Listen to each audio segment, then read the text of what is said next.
Good morning class. कैसे हैं आप सब? उम्मीद करते हैं आप जहां भी होंगे, जैसे भी होंगे, मस्त होंगे, स्वस्थ होंगे। आखिरकार फिर से हम लोग कोविड-19 के तीसरे लहर के चक्कर में आ ही गए हैं। ओमिक्रॉन को देखते हुए फिर से हम लोग का जितने सारे क्लासेस थे फिर से बंद कर दिया गया है। तो लाजमी है हमारे पास और कोई ऑप्शन है नहीं, यानी हम लोग को लाइव क्लासेस से ही काम चलाना होगा। तो आज का जो हम लोग का टॉपिक होने वाला है वो आज का टॉपिक है किसी भी दो अंक का जो संख्या है उसका हम लोग घन कैसे निकालेंगे, क्यूब कैसे निकालेंगे, क्योंकि काफी परेशानी हो जाती है कभी कभी हम लोग को निकालने में चीजों को। तो आइए उस चीज पे हम लोग देखते हैं चीजों को कैसे करेंगे। तो इसका कुछ कुछ चीज हमको समझना पड़ेगा, और समझना हमें यही चीज है कि आखिर कुछ एग्जाम्पल देख लेते हैं। आप सबसे रिक्वेस्ट तो यही होगी ना कि एक दो एग्जाम्पल तक आप बिल्कुल शांति से देखते रहेंगे, क्योंकि हो सकता है एक दो एग्जाम्पल तक आपको चीजें ना समझ में आए। जस्ट आप एक दो एग्जाम्पल जब देख लेंगे देन अगर आप उसके आगे आते हैं ना तो चीजें आपको बिल्कुल मैं इसकी गारंटी देता हूँ कि समझ में आने लगेगी। क्लियर है? तो अगर एक दो एग्जाम्पल समझ में ना भी है तो आप बिल्कुल कंटिन्यू वीडियो को देखते रहेंगे, और आपको वीडियो पूरा कंप्लीट देखते देखते इसकी मेरी गारंटी है कि आपको बिल्कुल समझ में आ जाएगा। ठीक है, तो चलिए हम लोग स्टार्ट करते हैं।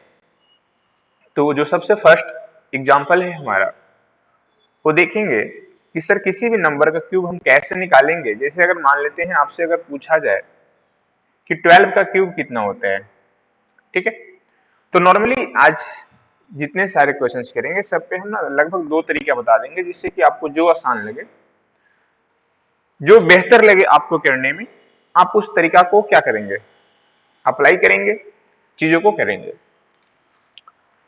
तो हमारे पास जो दो तरीका है वो क्या है, तो सबसे पहले कुछ बातें को हमको समझना होगा। एक तो सबसे पहले हम बता देंगे कि रेशियो मेथड के हिसाब से हम कैसे निकालेंगे, और एक दूसरा तरीका भी बताएंगे उससे भी हम जल्दी कैसे निकालेंगे। हाँ, एक चीज तो है कि थोड़ा सा कैलकुलेशन कभी कभी आपको टफ करेगा, और उसी से निपटने के लिए सारा चीज हम लोग करते हैं। जैसे अगर यहाँ पे हमसे 12 का अगर क्यूब पूछा जाए तो सबसे पहला जो हमारा काम होता है वो सबसे पहला काम यही है कि सबसे पहले हम यहाँ पे चार इस तरह से जगह बना लेंगे। अब ये चार जगह बनाने के बाद हम करेंगे क्या, तो करेंगे यही कि सबसे पहले यहाँ हम 1 को पकड़ेंगे और बताएंगे कि 1 का क्यूब कितना होता है। तो सर ये तो नॉर्मल बात है सर, 1 का क्यूब तो 1 होता है। बढ़िया बात है, आप 1 उसको क्या करें, लिख लीजिए। ठीक है, अगर फिर से पूछे कि 2 का क्यूब कितना होता है, तो सर 2 का क्यूब तो 8 होता है। चलिए हमने यहाँ पे 8 को लिख लेंगे। मतलब फर्स्ट घर और सेकेंड घर आपका, सॉरी फर्स्ट घर एंड लास्ट घर आपका क्या हो गया, फुलफिल हो गया। अब बारी किसकी है सर, तो अब जिसकी बारी है उसका थोड़ा आप देखते हैं क्या करें यहाँ पे। तो करना अब यही है कि इसको ना दो पार्ट में आप बांट लीजिए, ज्यादा समझ में आएगा। थोड़ा सा दो पार्ट में बांटने से फायदा क्या होगा, तो चीजों को हम रेशियो में लिख लेंगे। एक एग्जाम्पल को हम लोग पहले पूरे ढंग से समझ लेंगे, इसको समझने के बाद आगे जब हम लोग बढ़ेंगे तो चीजों को धीरे धीरे शॉर्ट करना स्टार्ट कर देंगे। रेशियो हमको ऐसे करना होगा, जो 12 लिखा हुआ है इस 12 को हम ऐसे लिखेंगे 1 और 2 में। अब समझना होगा इस बात को कि सर इस 1 का वैल्यू कितना दिख रहा है, 1 का वैल्यू 1 है। ठीक है, अगर सर यहाँ पे 1 का वैल्यू 1 है तो सर 2 रेशियो का वैल्यू क्या कहलाएगा, तो यहाँ से अगर 2 रेशियो का वैल्यू आप देखेंगे तो इसमें 2D लिखा जाएगा। बढ़िया बात है, और यही सेम रेशियो हम इधर भी रखेंगे, यहाँ भी 1:2 करेंगे। लेकिन हम यहाँ क्या देख पाएंगे कि सर यहाँ हम क्या देख पा रहे हैं कि सर 2 का वैल्यू कितना दिख रहा है, 8 दिख रहा है। तो हम जब 2 का वैल्यू 8, मतलब इसको ऐसे समझने की कोशिश करेंगे कि सर 2 बराबर 8 है, तो बाबू देखो यहाँ पे कि 2 बराबर 8 है, तो सिंपल सी बात है रेशियो निकालने का मतलब पहले आप 1 निकाल लो। तो कैसे निकलेगा कि 8/2 करेंगे, यहाँ से हमको 4 मिल जाएगा। क्लियर? तो सर यहाँ देख पाएंगे कि 2 बराबर 8 है, तो 1 का जो वैल्यू आने वाला होगा वो क्या हो जाएगा, तो सर 1 का वैल्यू 4 हो जाएगा। इतना सब चीज समझ में आ गया होगा। मतलब रेशियो लगा लेना है किसका वैल्यू कैसे है, और जो भी रेशियो आएगा उसके हिसाब से आप उसको कंपेयर कर लेंगे। जैसे हाँ 1 का रेशियो 1 था तो ये तो कोई चेंज करने की जरूरत ही नहीं पड़ा, लेकिन जब इधर देखेंगे तो सर 2 का रेशियो 8 बन गया। इससे साफ समझ में आ गया सर कि 2 बराबर 8 है तो 1 बराबर 4 आएगा, जो हमने यहाँ पे लिख दिया। अब करना ये होता है कि यहाँ पे जो मिडिल वाले टर्म है ना, वो दोनों को हम डबल करेंगे। डबल करने का मतलब क्या है, जो यहाँ 2 है 2 को हम लिखेंगे यहाँ पे 4, और जो 4 है उसको लिख देंगे हम 8। बस अब इसको करना क्या है कि सबको ऐड कर देंगे, तो ये 8 का 8 हो जाएगा। और यहां देखेंगे तो 4 और 8, 8 4 12 होता है, 12 के क्या लिखेंगे 2 लिखेंगे, कितना बचेगा आपके सामने 1 बचेगा। और यहां से 2 4 6 और 1 कितना हो जाएगा 7 हो जाएगा, और इधर से 1 है 1 को लिख लेंगे। तो आप यहां से बोल पाएंगे कि सर जो 12 का जो क्यूब होता है वो कितना होता है, तो सर 12 का क्यूब हो जाता है 1728। कितने हो जाएंगे 1728 हो जाएंगे। तो ये तरीका हुआ आपका रेशियो मेथड। सर एक और तरीके क्या आप बताने वाले थे, तो जो एक और तरीका है उसको देख लीजिए, है ना। जो दूसरे तरीका है उस दूसरा तरीका को समझिए कैसे लिखा जाता है। बात सबसे पहले यही है कि अगर हमको 12 का अगर क्यूब निकालना है तो कुछ मत कीजिए, हम वही काम करेंगे कि सर सबसे पहले अगर यहां हम देख लें तो यहाँ पे सर 1 का क्यूब करें, मतलब सर क्यूब मतलब 3 डिजिट में हम लाने का कोशिश करेंगे। सर 1 का क्यूब तो 1 होता है, लेकिन सर 3 डिजिट बनाए कैसे, तो आप अपने हिसाब से 2 जीरो लगा दीजिए और इसके बाद 1 लिख दीजिए। 3 डिजिट में आ गया, हाँ सर बिल्कुल आ गया। अब आप बोलेंगे सर 2 का क्यूब कितना होता है, तो सर 2 का क्यूब हो जाता है 8, लेकिन 8 तो है सर, लेकिन हमको 3 डिजिट में लिखना है, और जब 3 डिजिट लिखना है मतलब सर 2 जीरो अपना से लगाना पड़ेगा और 8 को ऐसे लिख देंगे। ये बढ़िया बात है। अब इसमें जो नया स्टेप होने वाला है ना, उस स्टेप को देखेंगे, नेक्स्ट स्टेप को देखेंगे, इसका कहानी क्या होता है। तो जो 12 दिख रहा है ना ऊपर में, 12 का जो क्यूब लिखा हुआ है, इसको हम ऐसे करेंगे कि 1 को पहले 2 से मल्टीप्लाई करेंगे और इस 2 को मल्टीप्लाई फिर 3 से कर देंगे। कितना हो जाएगा, तो सर ये हो जाएगा 1 को 2 से करेंगे तो 2 हो जाएगा, और 2 को 3 से करेंगे तो सर 6 हो जाएगा। उस 6 को पकड़ रहिए, चुपचाप से पकड़ लीजिए। और इसके बाद जो स्टार्टिंग का जो नंबर था, स्टार्टिंग का कितना नंबर था, तो सर स्टार्टिंग का जो नंबर था वो था 12। इस 12 से इसको आप कर दीजिए मल्टीप्लाई, तो 12 छह कितना हो जाएगा 72। और इस 72 को क्या करें सर, तो इस 72 को करना यही है कि जो आपके पास यहाँ पे जो भी संख्या था उसको दाहिने तरफ से एक अंक को छोड़िए और लिख दीजिए। मतलब सर यहाँ पे मैंने 72 को लिख दिया, 72 को लिख दिया। अब ऐड कर दीजिए, 8 का 8 हो जाएगा, यहाँ से 2 का 2 हो जाएगा, 7 का 7 हो जाएगा, 1 का 1 हो जाएगा। देख लीजिए आंसर हो गया। नहीं समझ में आया होगा, फिर से एक बार समझते हैं। हमने सबसे पहले क्या किया कि 1 का क्यूब किया, तो 1 का क्यूब कितना होता है 1, लेकिन जो इस 1 था ना इसको हमको बनाना था 3 डिजिट में। तो 3 डिजिट बनाने के लिए मैंने क्या किया कि यहाँ पे 2 जीरो खुद से लगा दिया। क्लियर। अब क्या करेंगे कि यहाँ पे जब 2 था तो 2 को मैंने क्यूब किया, सर 2 का क्यूब तो 8 होता है, वो भी लिख दिए। लेकिन क्या है ना कि फिर से हम 3 डिजिट ही बनाएंगे, और जब 3 डिजिट बनाएंगे तो मैंने डबल जीरो खुद से लगा दिया और 8 लिख दिया। इसका जो नेक्स्ट स्टेप है इस बात को समझना ज्यादा इंपॉर्टेंस हो जाता है आपके लिए।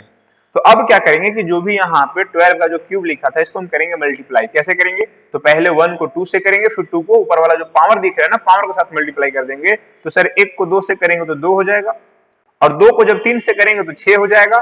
अब उस 6 को क्या करेंगे, तो स्टार्टिंग का जो मेरे पास नंबर था, जो संख्या था जिससे मेरे पास क्या था 12 था, तो इस 12 के साथ मल्टीप्लाई कर देंगे। तो सर 12 और 6 को मल्टीप्लाई करेंगे तो 12 छक 72 होता है। और उस 72 को क्या करेंगे कि जो भी मैंने लिख रखा था इससे पहले उसको एक अंक दाहिने तरफ से छोड़ेंगे और लाकर ऐड कर देंगे।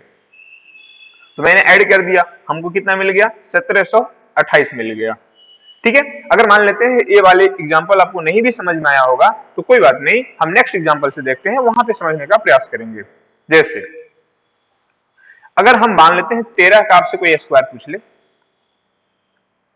सॉरी हाँ क्यूब पूछ ले, स्क्वायर नहीं क्यूब पूछ ले आपसे, कितने का 13 का क्यूब पूछ ले, तो हमने दो तरीका बताया। सबसे पहले एक रेशियो मेथड बताया और एक डायरेक्ट बता रहे थे। तो हम फिर से यहाँ पे रेशियो मेथड ही काम करेंगे। सबसे पहले रेशियो मेथड में क्या करना होता है कि 4 को कॉलम बना लेते हैं, मतलब 4 घर बना लीजिए। एक घर हो गया, 2 घर, 3 घर और ये रहा चौथा घर। इसको 2 पार्ट में आप इस तरह से बांट लीजिए, बढ़िया बात है। अब क्या करें सर, तो इसमें करना यही है कि 1 का क्यूब कितना होता है, तो सर 1 होता है, उसको चुपचाप ऐसे लिख लीजिए। 3 का क्यूब कितना होता है, तो 27, इसको लास्ट में लिख लीजिए। आपने क्या देखा कि सर पहला घर और लास्ट वाला घर क्या हो गया, फुलफिल हो गया, कंप्लीट हो गया। अब क्या करना है, तो अब करना यही है कि हमने बताया था रेशियो मेथड। रेशियो मेथड तो क्या करना होता है सर, आप पहले यहां लिख लो 1:3, है ना। 13 को हम क्या लिख सकते हैं 1:3 लिख सकते हैं जब इसको रेशियो में तोड़ेंगे। तो यहां से देखेंगे कि 1 का वैल्यू कितना दिख रहा है सर 1 ही है, कोई बात नहीं। अगर 1 बराबर 1 तो 2 बराबर 2, तो हम मेरे पास सर 3 था, तो 3 बराबर कितना हो जाएगा, तो सर यहां हो जाएगा 3 बराबर 3 हो जाएगा, बढ़िया बात है। अब उसी 13 को फिर से हम यहाँ पे रेशियो के हिसाब से लिखेंगे, ठीक है। अब समझना होगा थोड़ा सा यहाँ पे कि सर ये 3 का वैल्यू 27 कैसे हो गया सर, है ना। हम देख रहे हैं कि सर रेशियो में 3 है, उसका वैल्यू 27 है, तो इसका मतलब क्या हो जाएगा, तो सर एक का जो वैल्यू निकलेगा यहाँ से ना, वो कितना निकल जाएगा, 9 निकल जाएगा। कैसे, तो ऐसे समझ लीजिए यहाँ पे कि अगर 3 बराबर 27 है तो एक का वैल्यू कैसे निकालेंगे, तो सर इस 27 को क्या करेंगे, ये 3 से इसको 27 को डिवाइड करेंगे, 9 आ जाएगा। तो हम समझ गए कि सर एक का वैल्यू कितना आ गया, 9 आ गया। मैंने एक का वैल्यू निकालना जरूरी हो जाता है, इसके हिसाब से आगे हम काम कर लेंगे। तो यहाँ पे कितना हो जाएगा, 9 हो जाएगा एक का वैल्यू। बढ़िया बात है। फिर क्या बोले थे, डबल करने, बीच वाले टर्म को क्या बोले थे, डबल करने बोले थे। तो अगर आप डबल करेंगे तो 3 का डबल क्या हो जाएगा, 6 हो जाएगा, और अगर 9 का डबल करें हम तो सर हमारे पास 18 हो जाएगा।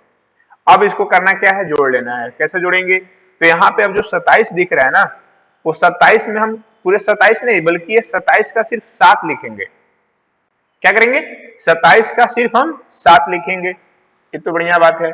सर ये 2 कहां जाएगा, तो 2 हमारे पास कैरी बन जाएगा, हासिल बन जाएगा, उसको हासिल के रूप में देखेंगे हम। क्लियर।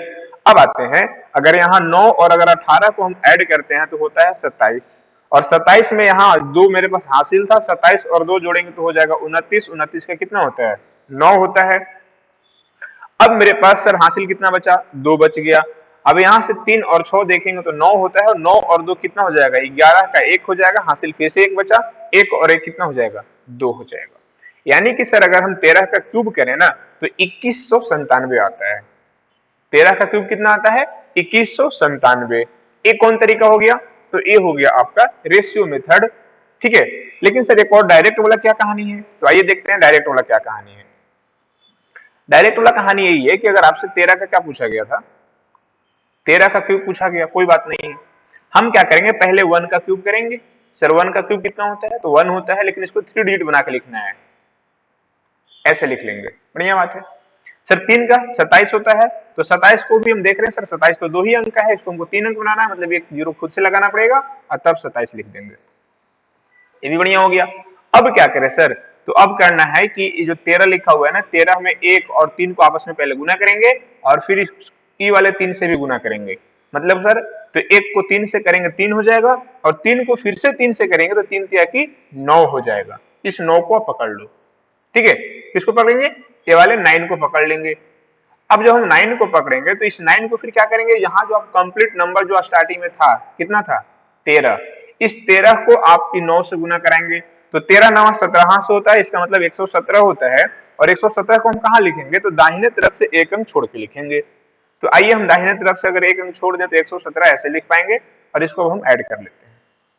देखिए क्या होता है, चलिए 7 का 7 हो जाएगा, 7 2 9 का 9 हो जाएगा, यहाँ पे 1 हो जाएगा, यहाँ पे 1 1 2 हो जाएगा, यानी 2197 आपका यहाँ भी आ गया। तो आप अपने हिसाब से देख लेंगे कि कौन चीज आपको अच्छा लग रहा है। मैंने 2 मेथड बता रहे हैं, 2 तरीके बता रहे हैं, आप अपने हिसाब से इसको सेलेक्ट कर लेंगे कि आपके लिए बेहतर कौन होगा। ठीक है, आपके लिए बेहतर जो लगे उसी पर आप काम करेंगे।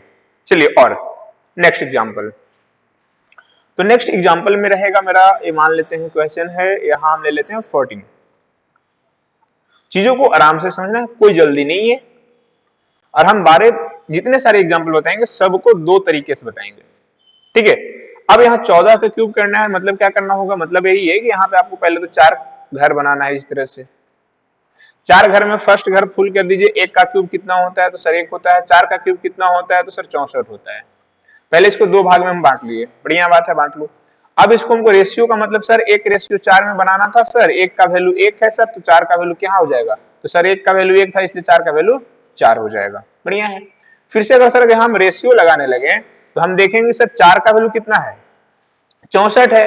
भाई 4 का वैल्यू 64 कैसे हो गया, तो हम देखेंगे सर 1 का वैल्यू कैसे निकालेंगे। तो निकालने का तरीका यही है कि इस 64 को आप 4 से भाग कर दीजिए, 16 आ जाएगा। हम समझ जाएंगे सर 1 का वैल्यू कितना आ जाएगा, 16। तो 16 को आप यहाँ लिख लीजिए। अब क्या करना है, तो करना यही कि डबल करना है। 4 का डबल करेंगे 8 हो जाएगा, 16 का डबल करेंगे 32 हो जाएगा। अब इसको ऐड कर लेते हैं। अब यहाँ देख रहे हैं ना, जो 64 लिखा हुआ है, 64 का हमको 64 नहीं लिखना, सिर्फ 64 का 4 लिखेंगे। 6 कहाँ जाएगा सर, 6 आपका हासिल हो जाएगा, कैरी के रूप में काम करेगा। बढ़िया बात है। अब यहाँ 16 और 32 को जोड़ेंगे तो 48 हो जाएगा, 48 में 6 जोड़ेंगे तो 54 हो जाएगा, 54 का 4। क्लियर यहाँ तक। अब बचा कितना कैरी के रूप में, तो 5 बचा है। तो 4 और 8 12 हो गया, 12 और 5 17 का 7 हो जाएगा। क्लियर। अब कितना बचा, तो 1 बचा है, और 1 यहाँ से 1 और 1 कितना हो जाएगा, 2, यानी कि 2744 आ जाएगा। कितना आ जाएगा 2744। सर एक डायरेक्ट वाला तरीका वो क्या था, तो आइए डायरेक्ट वाला को आप देखते हैं। इस 14 का क्यूब निकालना था, पहले हम करेंगे 1 का क्यूब। 1 का क्यूब कितना होता है, तो सर इसको हम 1 लिख सकते हैं, लेकिन 3 डिजिट बनाना है इसलिए मैंने 2 जीरो लगा दिया। 4 का क्यूब कितना होता है 64, 64 में 2 अंक आता है, 1 जीरो हम खुद से लगा देंगे। यहां तक समझ में आ गया। अब कैसे करना है, तो सर सबको आपस में गुना कराइए, 1 को 4 से कराइए, फिर 4 को इससे कराइए, तो हम देखेंगे कि 1 को 4 से कराएंगे 4 हो जाएगा, और 4 पे कितना हो जाएगा 12 हो जाएगा। इस 12 को क्या करेंगे कि यहाँ पे जो ओरिजिनल नंबर था मेरे पास उसको गुना करा देंगे। तो सर 14 और अगर आप 12 को गुना कराने जाते हैं तो मिलेगा आपको 168। क्लियर, 14 और 12 को गुना कराइएगा तो मिलेगा 168, और उसको लिखेंगे कहाँ, तो दाहिने तरफ से एक अंक को छोड़ के लिखेंगे, 4 का 4 हो जाएगा, है ना, और यहाँ पे 8 हो 6, 14 का 4 हो जाएगा, 7 हो जाएगा, और यहाँ पे 2 हो जाएगा, यानी 2744 आ जाएगा। आई होप समझ में तो आ रहा होगा, क्लियर है। अगर ना भी समझ में आ रहा है तो आप लोग उसमें कमेंट करके बताएंगे हमको कि सर आप लोगों को दिक्कत कहां हो रहा था। ठीक है, तो अपने प्रॉब्लम को आप कमेंट में लिख सकते हैं, शेयर कर सकते हैं कि हाँ सर हमें समझ में नहीं आ रहा है, इसको क्या करें। क्लियर है, चलिए।